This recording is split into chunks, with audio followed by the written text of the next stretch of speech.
very short congressional perspective. They've been listening carefully for years now, and have some of them had draft legislation in the mix before the pandemic,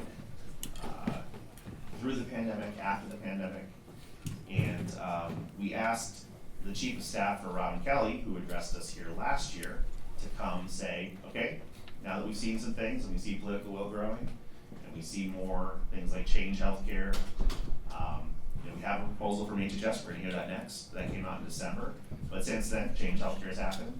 We learned a whole tycoon from the cybersecurity agency leads, and things are getting scarier with ascension attacks. So we want to get some congressional perspective, and we are lucky enough on, I think, his day off, to come to hear the Chief of Staff, excited to be his day off, Chief of Staff for Robin Kelly, to give us at least a perspective from the House. So, Matt, in preparation for this conversation, I went back and looked, and I met you in January 2020, just before COVID took over all the media headlines. It was for a Hackers on the Hill event, and you were a legislative assistant with Representative Kelly, and now you are the Chief of Staff. So 4 years, legislative assistant, Chief of Staff. That's pretty good. And for someone who is focused on cybersecurity, it is rare to have that become the person who takes over Chief of Staff.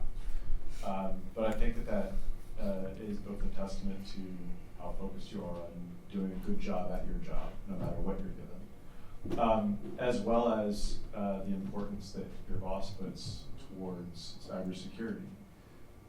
And she has been involved in a couple of big pieces of legislation for around technology and cybersecurity that I've been tracking. One is the IoT Cybersecurity Improvement Act of 2020 that finally got passed and signed into law. And I think that there's more taking effect this year with that, which was, I think, a phenomenal piece of teamwork between the House side, the Senate side, Democrats, Republicans. It was a true bicameral, bipartisan effort, as well as the Patch Act. And for those who don't know, that had a profound impact on healthcare because when I was at FDA, we were asking for some of the capability, or we were asking medical device makers to do cybersecurity as part of their devices. And they were pushing back saying, well, Congress didn't give you this authority, so we don't think you have it. And so the FDA said, well, we can just go ask them. I mean, and so finally that got passed into law, and it turns out you did intend to give them the ability to be able to regulate safety and effectiveness with cybersecurity. So I just wanted to recognize that history of your work and your boss's work, and out of curiosity, understand, and maybe you can tell us, how did you start tracking that intersection of technology, which clearly you in the office have been cared about for a while, and healthcare? Yeah, well, thank you so much for that too generous of an introduction, Bo. And thank you, Josh, and for everyone hearing amazing stories today. My boss is a member from Illinois, and she serves on the Energy and Commerce Committee, which has broad jurisdiction and specifically over healthcare in the House. And she's also the Congressional Black Caucus's healthcare brain trust leader. And so she does a lot of things on healthcare, especially around maternal health. And around the time that the IoT bill was about to become law, I was on a panel and someone asked a question and said they were a hospital administrator and said, this all sounds great, but we just don't have the resources as a hospital to comply with something like this. It's just too burdensome. We don't have the expertise. We're just trying to cover our patient costs. I don't know how we could do this. And so I thought that was really interesting and also worrying. And so I brought that back to my boss and told her, and she was like, well, why don't you look more into this? And so I had conversations with researchers at HHS, and it was pretty clear that there were some huge red flags and some big concerns around healthcare, and started digging into it more and having different conversations. And unfortunately, we saw the wave of ransomware attacks that have continued to this day and have put this issue more at the forefront. And it's pretty clear that, unfortunately, the steps that have been taken haven't really moved us forward. And I think that there's more that needs to be done if we're really going to stop this, continued persistence of attacks on the healthcare system. Yeah, I tend to agree, and with the headlines kind of being dominated, especially recently in cybersecurity news and in a lot of healthcare news of things like Ascension and things like Change Healthcare and these other things that are showing the interconnectedness, interdependency of healthcare with other sectors, with other risks, and with technology itself. It's unsurprising that there's a lot of attention in the House and in the Senate. And I have heard, and I don't know, I don't want to put you on the spot, but I've heard that there is maybe going to be some action sometime soon, maybe from your office. And I wonder if you could just talk a little bit about what you're thinking about. I'm not asking for details of anything you might be putting out, but what are you thinking about in terms of how to scope that, how it could deal with the causes and the catastrophic effects of ransomware and other cybersecurity challenges in healthcare? Yeah, I think over the past few years, we've really tried to kind of gear our conversations towards not just doing a band-aid, but actually seeing how do we address this issue as a whole. And I commend the administration for pushing on companies and having ARPA 8 create new tools, but I don't think that at the end of the day is going to be the fix that we need, and there is a legislative need here. And so we've kind of pursued 4 kind of steps in the legislation that we've been readying. The first is focused on just organization at HHS. I know there's an announcement fairly recently where they're looking to reorganize internally, and I think that's great. I think there are a lot of silos of excellence where teams were not talking to each other. There wasn't clear who people should be going to. There wasn't clear coordination with CISA, with FDA, and so looking at that. Also, should it be housed in ASPR? Is that the right home for cybersecurity? I'm not sure. And so, kind of, how do we think about structuring HHS to be most effective to protect healthcare cybersecurity is kind of the first part. The second part is focused on standards. It was pretty worrying to see the cybersecurity performance goals and see essential goals not include, network segmentation, asset inventory, third-party vulnerability disclosure. Those are pretty essential items. Whenever I talk with experts, they say that those are some of the most important. If you don't know what's on your network, how can you be expected to protect it? That seems pretty fundamental to me. And I think that we need to create a higher floor and set of standards so that all healthcare systems are more resilient from attacks in the future. The third part, if we're going to be raising the floor, we recognize that we need to be providing more resources.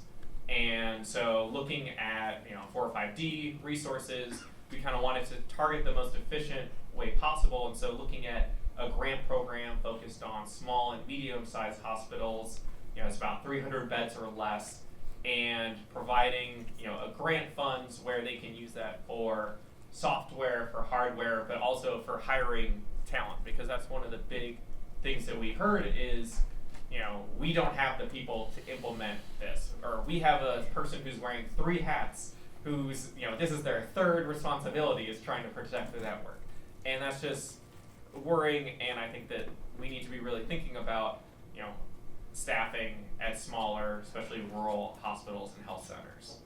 And then the fourth part is a lot of large hospital systems, university types, partner with smaller health systems, health centers, and we want to encourage them to be good actors because they've said they want to be, and provide cybersecurity resources to them.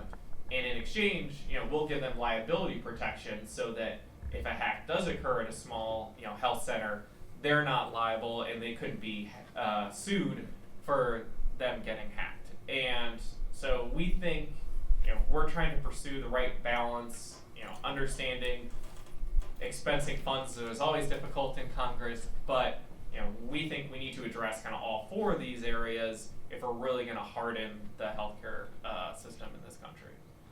Yeah, that's fantastic, and that draws on themes that we've heard throughout the day, with especially, Nate earlier talked about the parts of his organization that didn't get hit with ransomware were the parts that were segmented off. So clearly that's a pretty strong control. And we heard about the I guess, desire for some of those larger healthcare centers to be able to provide some of their resources to the smaller ones. So I think that falls in line with a lot of the stuff that we've heard in this room today from some of the folks.